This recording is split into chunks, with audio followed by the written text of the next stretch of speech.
Sugeng siang anak negeri. Pripun kabare? Apik toh? Ketemu lagi dengan aku Gatot. Kalau udah ketemu aku, pasti kalian akan aku ajak keliling Jawa Tengah dan sekitarnya. Seperti episode kali ini, aku mau mengeksplor desa Selokromo yang ada di Kabupaten Wonosobo. Aku mau mencari ikan melem di Kali Putih buat dimasak jadi ikan asap kuah kuning dan ikan melem sambal nanas.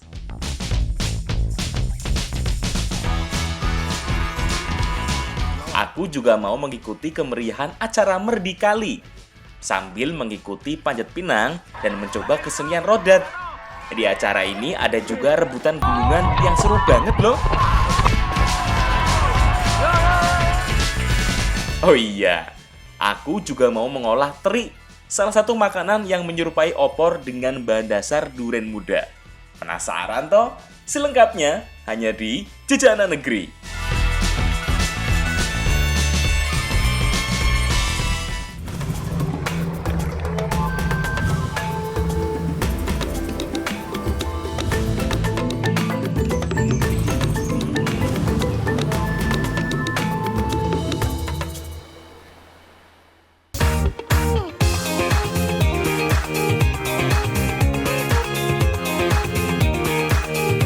Selokromo adalah salah satu desa di Kabupaten Wonosobo.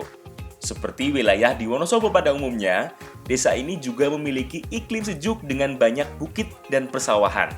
Ada juga sungai yang bernama Kali Putih, sungai yang cukup besar dengan batuan yang melimpah. Kurang seru yo, kalau main ke Selokromo tapi nggak main air di Kali Putih ini. Disebut Kali Putih karena air di sungai ini sangat putih atau jernih. Sekarang aku lagi ada di desa Selokromo, mainan air nih sama anak daerah sini. Dan nantinya aku bakal eksplor budaya serta kuliner yang ada di daerah sini. Ikuti keseruannya hanya di Jejak Anak Negeri. Ayo mainan air! Nah, sebelum mengeksplor banyak hal di desa Selokromo ini, aku mau main air dulu dengan anak-anak di sini, biar seger. Hehehe.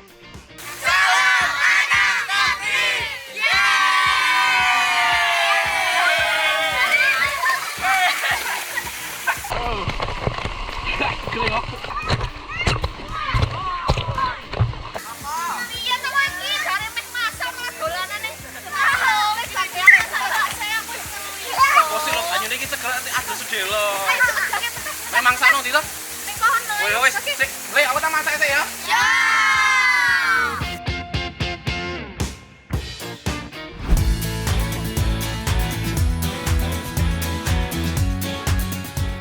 Ikan melem adalah salah satu jenis ikan air tawar yang biasa dikonsumsi. Ikan yang juga disebut dengan nilem ini sangat mirip dengan ikan wader.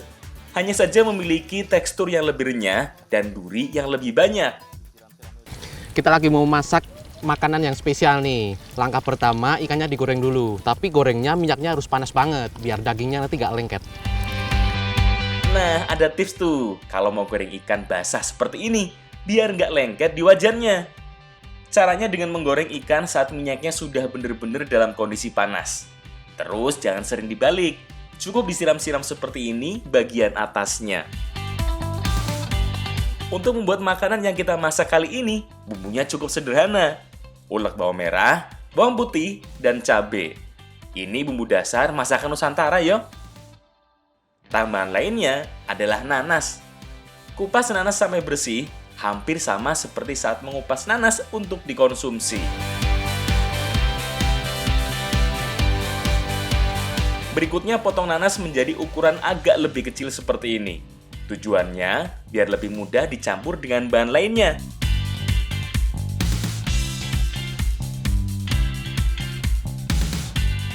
Bumbu tambahan lainnya adalah beberapa bumbu yang diiris, seperti cabai, daun bawang, dan tomat. Sip, semua bahan sudah siap. Saatnya kita masak. Pertama, tumis bumbu halus lebih dulu. Kemudian irisan cabai dan gula. Tunggu sebentar sampai harum dan matang. Apa malih nih, Mbak? Apa nih lo? Salam iki, Mas. Salam apa? Salam cinta apa salam? Wah, salam cinta dan sayang dong. Setelah daun salam, tambahkan juga serai dan tomat. Wah, tambah seger tambah tomat. Ini.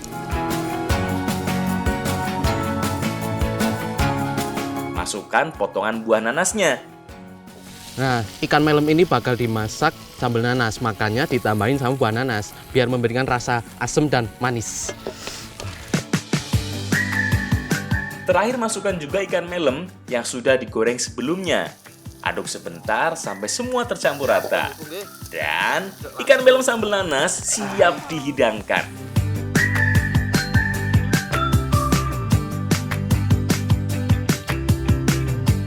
Salah satu kelebihan dari ikan melem adalah teksturnya yang lebih renyah.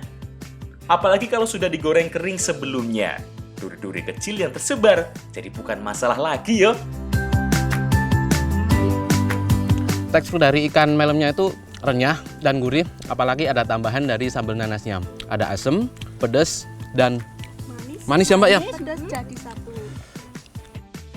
Selain itu, kandungan protein dan kalsium dari ikan melem juga cukup tinggi loh. Makanya, baik untuk kesehatan gizi anak balita hingga orang dewasa. Karena alam memberikan banyak manfaat.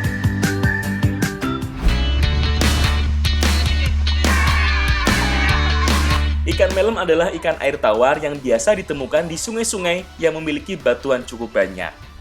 Makanya, sering juga ditemukan di Kali Putih yang ada di desa Selokromo ini. Nih, aku sekarang lagi ada di Kali Putih mau nangkep ikan. Caranya itu buat jebakan biar ikannya masuk di dalamnya. Yole, Le. Di Kali Putih ini sudah ada banyak bendungan-bendungan yang digunakan sebagai perangkap ikan. Bendungan yang terbuat dari tumpukan batu dan berbentuk melingkar. Salah satu sisinya terbuka, sehingga memungkinkan ikan terjebak di dalamnya. Jadi tugas kita di sini lebih gampang yo. Tinggal menutup bagian yang terbuka dan memastikan semua sisinya tertutup sempurna. Nah, biar sela-sela batuan juga tertutup, gunakan tambahan jerami yo. Sip, kalau semua sisi sudah tertutup, saatnya ditawu.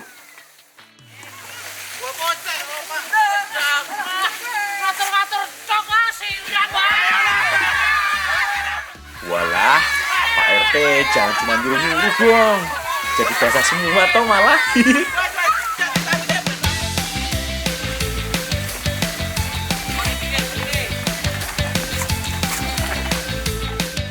Jadi setelah ditutup dengan jerami dan batu membentuk lingkaran, ikannya masuk terjebak, dilakukan teknik tabu atau airnya diambil sampai habis biar nanti ikannya diambil pakai tangan kosong. Ayo Le, terus kali. Tuh, kalau debit airnya sudah berkurang, jadi mulai kelihatan ikan-ikan yang terjebak di dalamnya. Saatnya berburu ikan. Ada banyak jenis ikan yang bisa didapat di Kali Putih ini. Tapi umumnya, jenis ikan yang agak berukuran kecil, seperti sepat, wader, dan ikan melem. Nah, sudah banyak iki ikannya. Kumpulin jadi satu yuk.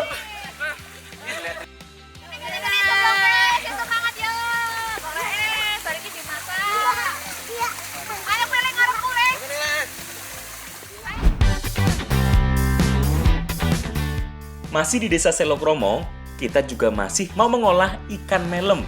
Kalau sebelumnya dimasak kering, sekarang mau kita masak jadi olahan yang berkuah.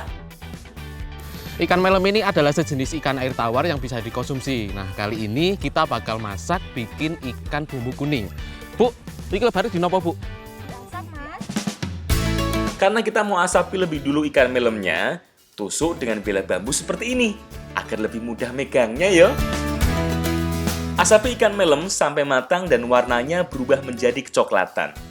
Ingat, asapi ya, bukan dibakar.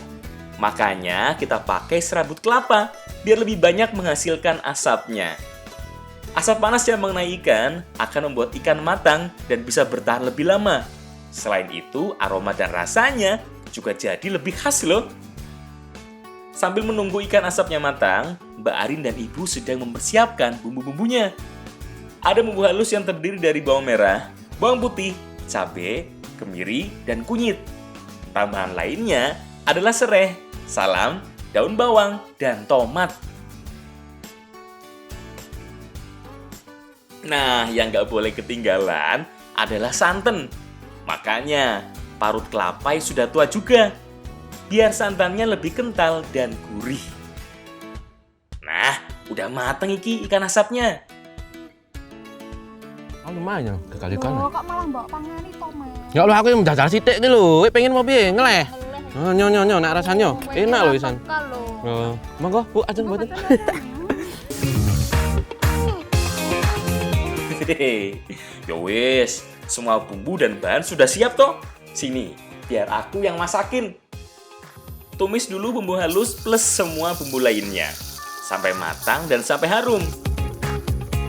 Kalau sudah benar-benar matang, masukkan santan. Bu, iwake kapan iki? Yang pun bisa to, Mas. Sampai rumah. Ah, selak ngeleh kula, Bu.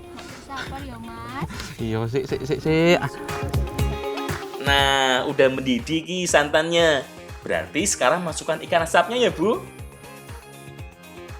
Masak sebentar sampai agak kental dan semua bumbunya menyerap dalam ikan asap. Oh iya, biar makin sedap. Kalau mau bisa ditambah dengan tomat dan cabai. Sip, iki ikan melem asap kuah santan siap dihidangkan.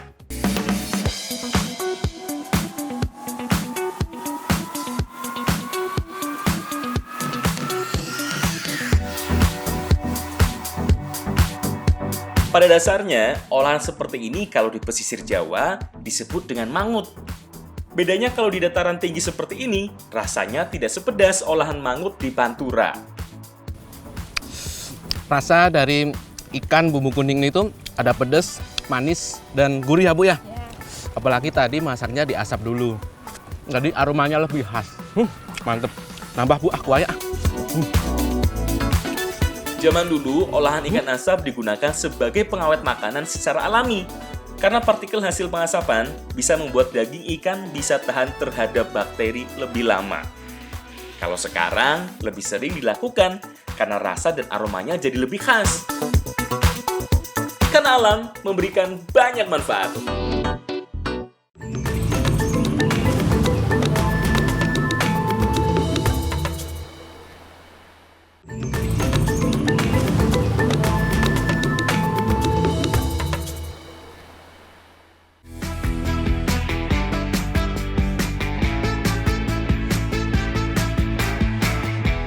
Anak negeri, geser sedikit yuk ke Desa Wilayu, Kabupaten Wonosobo.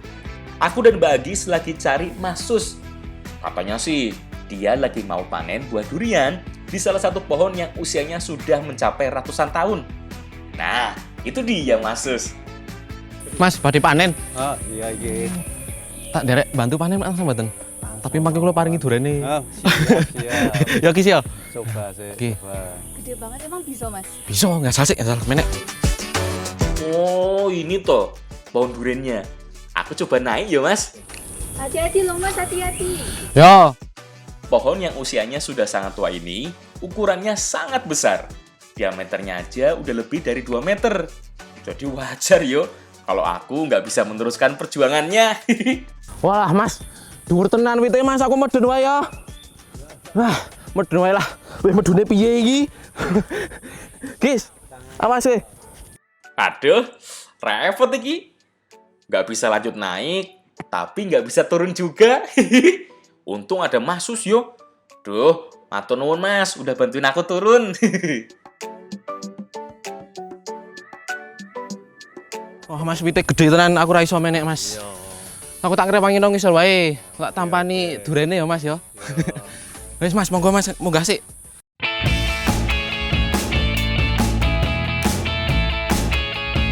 Kalau Mas Sus sih udah biasa. Tuh, cepet banget toh sampai atasnya. Katanya sih, naiknya kayak naik panjat tebing. Tinggal ikuti celah yang sudah dibentuk sebelumnya. Tetep wae, buat aku ya sangat susah. Aku tak nunggu di bawah aja lah. Durian adalah salah satu tumbuhan tropis yang berasal dari Asia Tenggara. Sebutan populernya adalah raja dari segala buah. Oh iya, durian ini cukup kontroversi yo. Meskipun banyak orang yang menyukainya, nggak sedikit juga yang tidak suka. Semuanya karena rasa dan aroma yang sangat kuat. Sekarang kita cobain dulu yuk. Katanya sih, kalau yang sudah matang, bunyinya udah agak nyaring. Udah kruk-kruk gitu. Wah, iya ki wis kruk-kruk padha wetengku, Mas. Wis ngeleh. Oh, wis mateng kuwi. Cok. Walah, aku baru milih-milih. Mbak Agis dan Mas Sus malah udah makan duluan. Wah, dintekne cah loro ra dungani aku. Mas golek dhewe ben tak entek iki dhewe lho, ora entuk njaluk nek jatahku ya. Ora entuk njaluk. Wis ngrewangi. Di Desa Wilayu ini adalah tempat penghasil durian terbanyak di Wonosobo. Pohon yang kita petik itu usianya udah ratusan tahun, makanya sekali panen buahnya banyak ya Mas ya. Mas, aku dumani lho Mas, kok entek cah loro. Aku iki dhewe sing gede pokoknya. Nah, durian yang satu ini, pilihanku ini, buat aku aja loh. Waduh, kok durian pilihanku susah dikupas yo? Wah, mentah iki, Sean. Ya udah dibuat. Loh, ngopo? Dimasak enak banget. Emang iso? Iso. Wis njaluk sijine wae. Mas, sijine ya Mas. Pokoke please siji wis ra apa-apa entuk. Suwun ya Mas ya.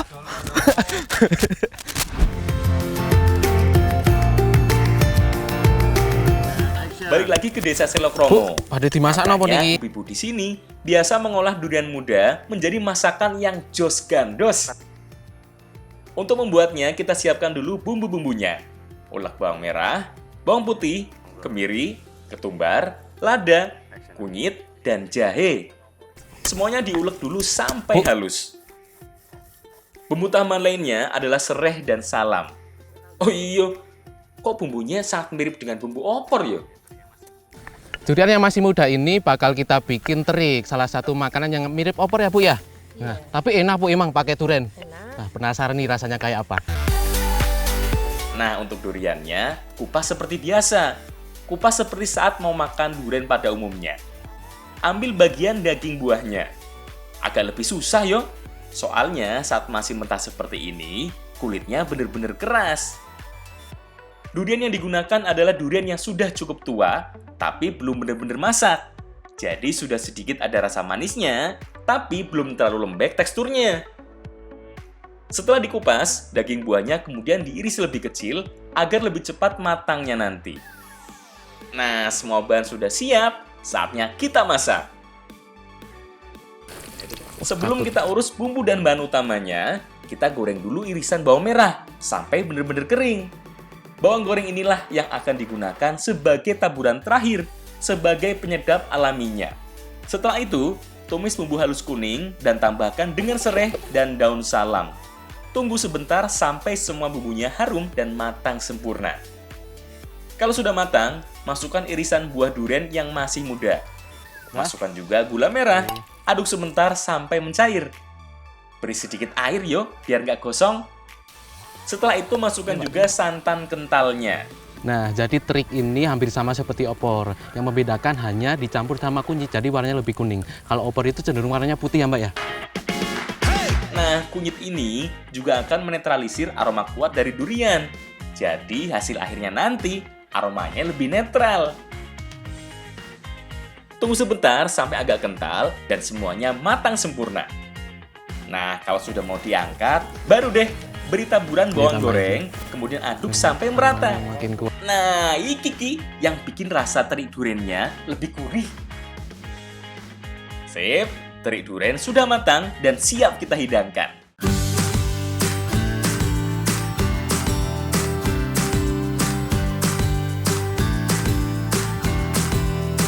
Sekilas rasanya sangat mirip dengan opor. Bedanya kali ini tidak menggunakan daging apapun, hanya menggunakan durian muda. Rasa dari jangan terik ini cenderung manis dan gurih, dan teksturnya hampir sama seperti sayur goreng, tapi lebih lembut. Apalagi ditambah sama sambal kosrek mentah, makin mantap. Asal dikonsumsi dengan bijak, durian ini ada banyak manfaat loh. Beberapa di antaranya adalah solusi untuk anemia atau kurang darah, menstabilkan kadar gula dalam darah, dan membuat pencernaan lebih sehat. Karena alam memberikan banyak manfaat.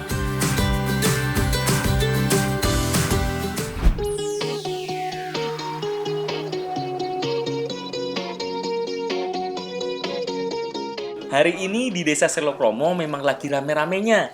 Ada juga ibu-ibu yang berkumpul, sibuk mempersiapkan aneka makanan. Ada banyak makanan yang sedang dipersiapkan di sini. mulai dari nasi, sayur, lauk, sampai dengan cemilan-cemilannya. Sekarang aku lagi ada di Desa Silokromo, bantu ibu-ibu daerah sini bikin masakan untuk acara tradisi Merdikali. Nah, kali ini aku bantu goreng tempe kemul. Ciri khasnya dikasih daun kucai biar lebih wangi ya, Mbak ya. Nah, selain itu juga ada nasi megana dan ingkung tentunya. Mantep nih masakannya kata. Bu, niki tempe tak goreng sedaya nggih. Ada juga nasi jagung lengkap dengan urapan dan lauknya. Juga jajanan pasar dengan segala bentuknya. Kayaknya sampai nggak bisa ngitung deh. Ada berapa jenis makanan yang dihadirkan di sini. Soalnya selain masakan yang dibuat bareng-bareng seperti ini, ada juga yang dibawa langsung dari rumah masing-masing. Semua makanan sudah siap, sekarang saatnya tradisi Merdikali dilaksanakan. Merdikali, atau yang di tempat lain sering disebut dengan Sadran Lepen ini, adalah tradisi yang dilakukan masyarakat Jawa untuk mensyukuri atas sumber air yang melimpah. Kalau di Desa Silokromo, karena adanya tuk kropokan ini. Nih aku udah sampai di sumber mata air Desa Silokromo, namanya tuh Tuk Kropokan. Ini udah sampai dan bawa sesajen bakal didoain dulu. Kampungnya kampung berak. Hal yang pertama dilakukan setibanya di tuk kropokan adalah menyiapkan sesaji, kemudian memanjatkan doa dengan dipimpin oleh tetua adat. Tuk kropokan dulunya adalah sumber air yang jadi denyut nadi kehidupan masyarakat Silokromo. Jauh sebelum ada air PDAM yang masuk desa, semua orang mengambil air dari tuk kropokan ini untuk keperluan sehari-hari. Alat untuk mengangkut air bersihnya dengan bumbung dari bambu besar seperti ini. Persis seperti yang kita lakukan sekarang. Selain wujud ucapan syukur, tradisi Merdikali juga dilakukan sebagai upaya pelestarian. Makanya setelah acara doa bersama selesai, dilakukan penanaman pohon beringin. Jadi setelah proses pengambilan air pakai bambu, setelah ini melakukan penanaman pohon beringin. Karena dipercaya pohon beringin ini bisa meresap air, jadi mata airnya bisa lebih awet. Rombongan warga yang ikut serta turun ke tuk kropokan, kemudian naik semuanya untuk mengikuti rangkaian acara selanjutnya. Salah satu acara yang jadi hiburan warga adalah kesenian rodat. Sebenarnya ada banyak jenis kesenian yang berkembang di Desa Silokromo, tapi hanya kesenian rodat yang sering dimainkan di Silokromo bagian atas ini. Rodat sebenarnya adalah kesenian yang memadukan antara silat, tarian, dan seni musik. Gerakan-gerakan yang dilakukan sebenarnya adalah jurus silat. Makanya, di bagian akhir, biasanya ada bagian di mana dua orang saling berduel, saling adu ketangkasan. Waduh, sekarang malah giliran aku yang ditantang sama Pak RT. Jangan serius-serius ya, Pak. Kesenian rodat adalah tarian yang menggambarkan seorang prajurit sedang berperang melawan penjajah. Wah, kalau aku sudah hidup zaman penjajah sih, fix mati duluan. Lah wong gini aja kebanting terus.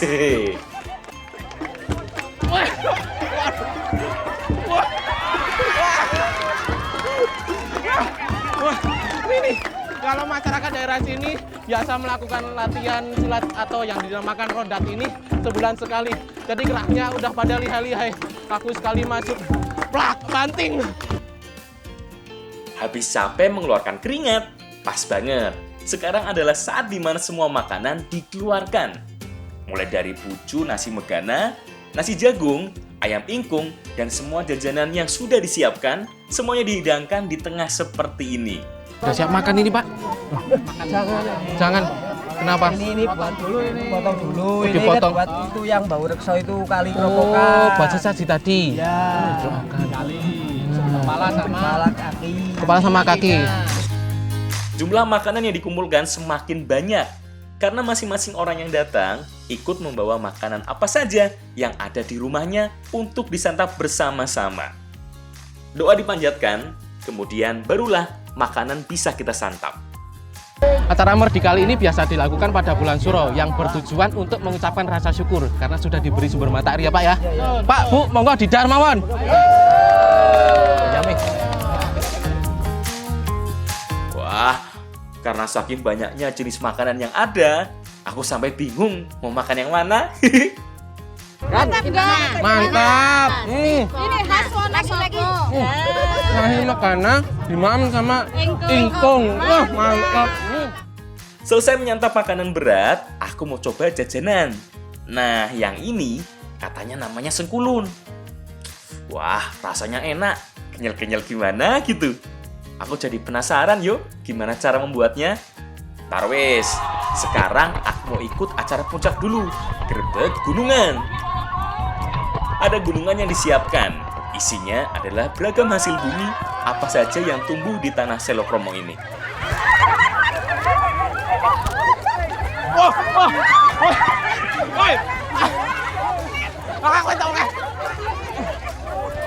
Nah, ini nih sebagai puncak acara tradisi Merdikali, masyarakat daerah sini biasa berebut gunungan atau yang berupa hasil bumi. Wah, dapat banyak.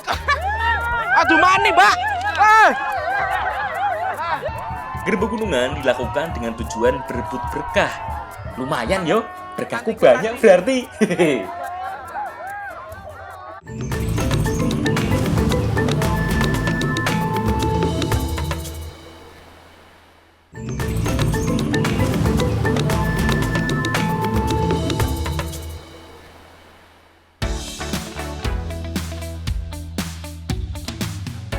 Anak negeri, sesuai yang aku infokan tadi, aku penasaran dengan jajanan pasar lokal yang bernama Sengkulun. Makanya, sekarang aku mau coba bikin jajanan yang satu ini. Bahan utamanya adalah ketan. Beras ketan aku tumbuk dulu sampai halus. Karena yang akan kita gunakan adalah tepung ketan atau beras ketan yang sudah halus. Ya, bisa juga sih pakai tepung ketan langsung. Tapi kalau pakai beras ketan yang ditumbuk seperti ini, teksturnya nanti lebih kenyal. Ya, aku sekarang lagi numbuk beras ketan, mau dibikin jajanan pasar namanya Sengkulun. Nah, uniknya di situ pewarnanya pakai bahan alami atau buah naga. Ada dua jenis pewarna yang kita pakai. Semuanya menggunakan pewarna alami. Buah naga yang digunakan sebagai pewarna merahnya dan daun pandan atau daun suji yang digunakan sebagai pewarna hijaunya. Mam cicina itu kalau ya. Kelem dah. Nyo. Masya Allah. Tegerok. Nyo cici rawo apa nyo cici rasan. Kalau buah naga, gampang yo. Tinggal kupas dan peras bagian daging buahnya. Air merahnya akan langsung keluar. Nah, kalau daun pandan butuh usaha lebih ekstra. Harus lebih ditekan untuk mengeluarkan air warna hijaunya. Bahan lainnya adalah parutan kelapa. Balik lagi ke beras ketannya yuk. Kalau sudah halus, tinggal diayak seperti ini untuk memisahkan mana yang sudah halus dan mana yang masih kasar. Sip, semua bahan sudah siap. Sekarang campurkan semuanya menjadi satu. Mulai dari tepung ketan, parutan kelapa, dan gula pasir. Semua bahan ini aduk sampai merata. Semua bahan dicampurkan dalam keadaan kering seperti ini yo. Setelah itu langsung masukkan dalam sebuah wadah. Nah, warna alami yang sudah kita buat langsung diteteskan di atasnya. Tidak perlu benar-benar rata. Karena ciri khas Sengkulun ya seperti ini. Warnanya hanya sebagian di bagian atasnya. Sip, langsung kita kukus sampai matang. Nah, jadi Sengkulun ini merupakan jajanan pasar. Tapi uniknya, cara memasaknya itu diolah tapi tidak dicampur dengan air. Hanya dicampur sama garam dan gula. Bu, ini pinter menit, Bu. Matangnya, Bu. 30 menit. Si geni mati. Uap panas dari hasil pengukusan akan membuat semua bahan sengkulunnya matang. Nah, karena ada gula dan kelapa parut yang masih basah, dua bahan ini akan membuat tepung ketan saling menempel setelah matang nanti. Bu, pun matang nih, Bu.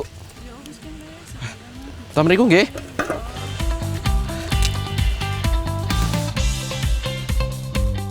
Wah, iki Sengkulun sudah matang. Gak sabar, pengen nyobain sengkulun buatan sendiri.